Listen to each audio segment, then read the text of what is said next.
Tuhan berfirman kepada Musa di Gunung Sinai, "Berbicaralah kepada orang Israel dan katakan kepada mereka, apabila kamu telah masuk ke negeri yang akan kuberikan kepadamu, maka tanah itu harus mendapat perhentian sebagai sabat bagi Tuhan. 6 tahun lamanya engkau harus menaburi ladangmu, dan 6 tahun lamanya engkau harus merantingi kebun anggurmu dan mengumpulkan hasil tanah itu. Tetapi pada tahun yang ke-7, haruslah ada bagi tanah itu suatu sabat, masa perhentian penuh, suatu sabat bagi Tuhan. Ladangmu janganlah kau taburi, dan kebun anggurmu janganlah kau rantingi. Dan apa yang tumbuh sendiri dari penuaianmu itu, janganlah kau tuai, dan buah anggur dari pokok anggurmu yang tidak dirantingi, janganlah kau petik. Tahun itu harus menjadi tahun perhentian penuh bagi tanah itu. Hasil tanah selama sabat itu haruslah menjadi makanan bagimu, yakni bagimu sendiri, bagi budakmu laki-laki, bagi budakmu perempuan, bagi orang upahan, dan bagi orang asing di antaramu yang semuanya tinggal padamu. Juga bagi ternakmu dan bagi binatang liar yang ada di tanahmu.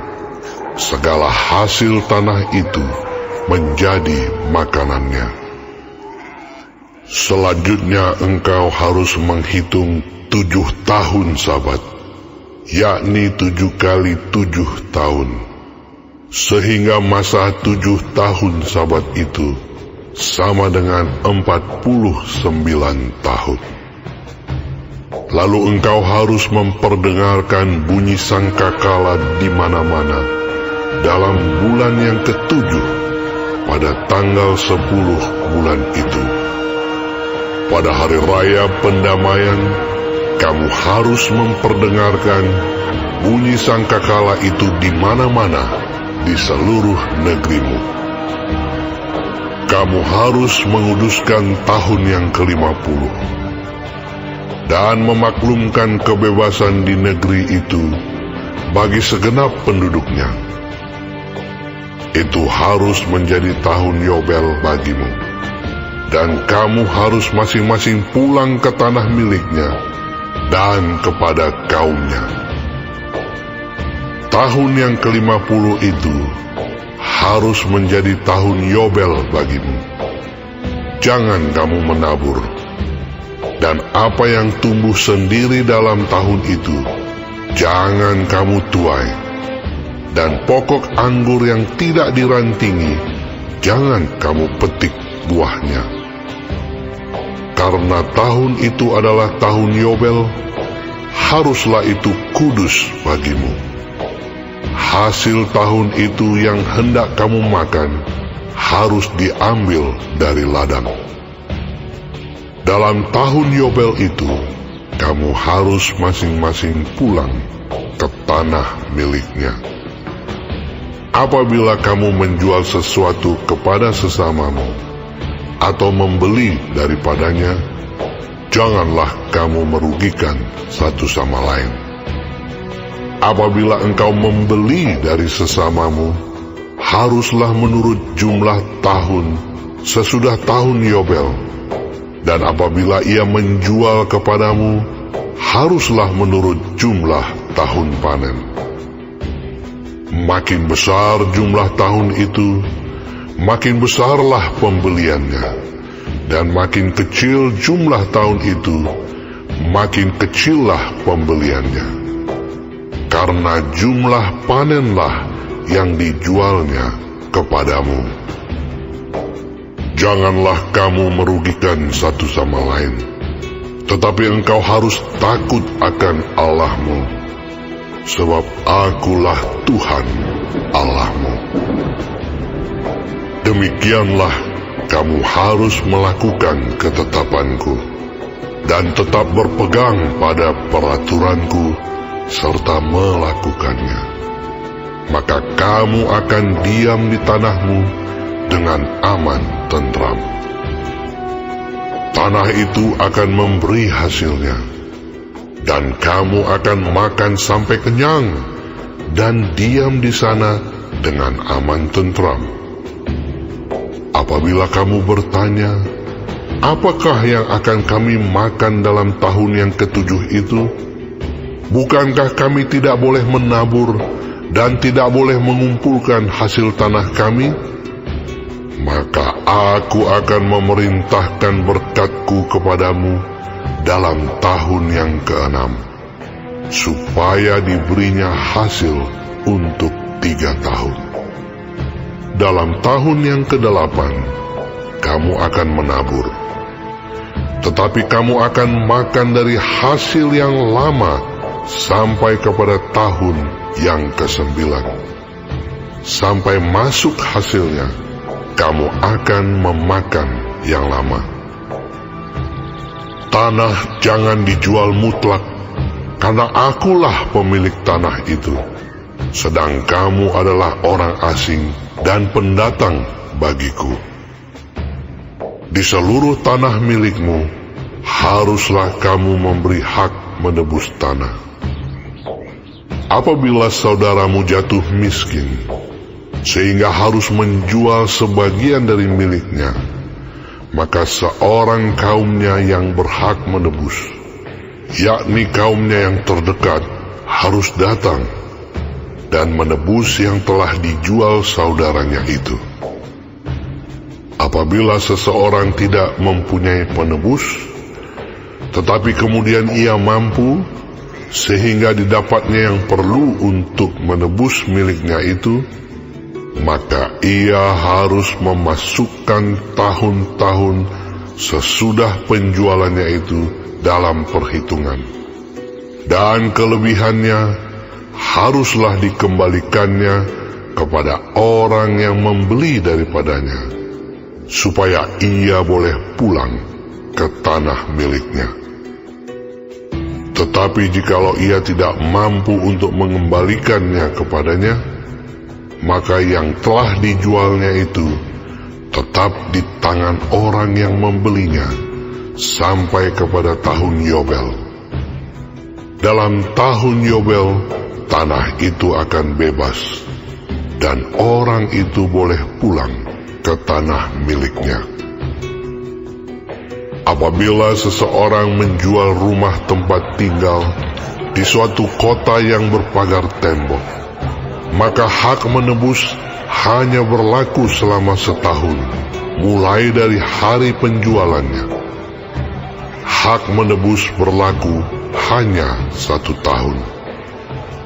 Tetapi jikalau rumah itu tidak ditebus dalam jangka waktu setahun itu, rumah itu secara mutlak menjadi milik si pembeli turun-temurun. Dalam tahun Yobel, rumah itu tidaklah bebas. Tetapi rumah-rumah di desa-desa yang tidak dikelilingi pagar tembok haruslah dianggap sama dengan ladang-ladang di negeri itu. Atasnya harus ada hak menebus, dan dalam tahun Yobel, rumah itu harus bebas. Mengenai rumah-rumah di kota-kota orang Lewi, hak menebus rumah-rumah itu ada pada orang-orang Lewi untuk selama-lamanya. Sekalipun dari antara orang Lewi yang melakukan penebusan, tetapi rumah yang terjual di kota miliknya itu haruslah bebas dalam tahun Yobel. Karena segala rumah di kota-kota orang Lewi adalah milik mereka masing-masing di tengah-tengah orang Israel. Dan padang penggembalaan sekitar kota-kota mereka janganlah dijual, karena itu milik mereka untuk selama-lamanya.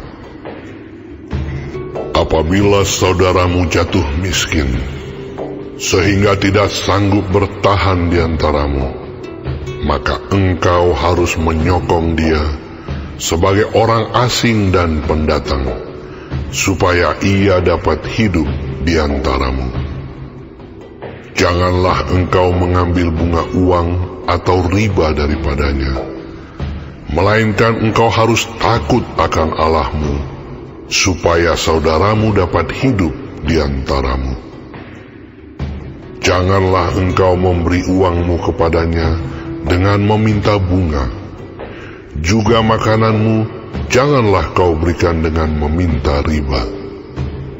Akulah Tuhan Allahmu, yang membawa kamu keluar dari tanah Mesir, untuk memberikan kepadamu tanah Kanaan, supaya Aku menjadi Allahmu. Apabila saudaramu jatuh miskin di antaramu, sehingga menyerahkan dirinya kepadamu, maka janganlah memperbudak dia. Sebagai orang upahan dan sebagai pendatang, ia harus tinggal di antaramu. Sampai kepada tahun Yobel, ia harus bekerja padamu. Kemudian ia harus diizinkan keluar daripadamu, ia bersama-sama anak-anaknya, lalu pulang kembali kepada kaumnya, dan ia boleh pulang ke tanah milik nenek moyangnya. Karena mereka itu hamba-hambaku yang kubawa keluar dari tanah Mesir, janganlah mereka itu dijual secara orang menjual budak. Janganlah engkau memerintah dia dengan kejam, melainkan engkau harus takut akan Allahmu. Tetapi budakmu laki-laki atau perempuan yang boleh kau miliki adalah dari antara bangsa-bangsa yang di sekelilingmu. Hanya dari antara merekalah kamu boleh membeli budak laki-laki dan perempuan. Juga dari antara anak-anak pendatang yang tinggal di antaramu, boleh kamu membelinya. Dan dari antara kaum mereka yang tinggal di antaramu, yang dilahirkan di negerimu, orang-orang itu boleh menjadi milikmu. Kamu harus membagikan mereka sebagai milik pusaka kepada anak-anakmu yang kemudian, supaya diwarisi sebagai milik. Kamu harus memperbudakkan mereka untuk selama-lamanya. Tetapi atas saudara-saudaramu, orang-orang Israel, janganlah memerintah dengan kejam yang satu sama yang lain. Apabila seorang asing atau seorang pendatang di antaramu telah menjadi mampu, sedangkan saudaramu yang tinggal padanya jatuh miskin, sehingga menyerahkan dirinya kepada orang asing atau pendatang yang di antaramu itu, atau kepada seorang yang berasal dari kaum orang asing, maka sesudah ia menyerahkan dirinya, ia berhak ditebus, yakni seorang dari antara saudara-saudaranya boleh menebus dia, atau saudara ayahnya, atau anak laki-laki saudara ayahnya, atau seorang kerabatnya yang terdekat dari kaumnya, atau kalau ia telah mampu, ia sendiri berhak menebus dirinya. Bersama-sama dengan si pembelinya, ia harus membuat perhitungan. Mulai dari tahun ia menyerahkan dirinya kepada orang itu sampai kepada tahun Yobel, dan harga penjualan dirinya haruslah ditentukan menurut jumlah tahun-tahun itu. Masa ia tinggal pada orang itu haruslah dihitung seperti masa kerja orang upahan. Jikalau jumlah tahun itu masih besar, maka dari harga pembeliannya harus dikembalikan sebagai penebus dirinya menurut jumlah tahun itu. Jika waktu yang masih tinggal sampai kepada tahun Yobel sedikit lagi saja, maka ia harus membuat perhitungan dengan orang itu. Menurut jumlah tahun itulah ia harus membayar uang tebusan dirinya. Demikianlah ia harus tinggal padanya sebagai orang upahan dari tahun ke tahun. Janganlah ia diperintah dengan kejam oleh orang itu di depan matamu. Tetapi jikalau ia tidak ditebus dengan cara demikian, maka ia harus diizinkan keluar dalam tahun Yobel, ia bersama-sama anak-anaknya. Karena padakulah orang Israel menjadi hamba. Mereka itu adalah hamba-hambaku yang kubawa keluar dari tanah Mesir. Akulah Tuhan Allahmu.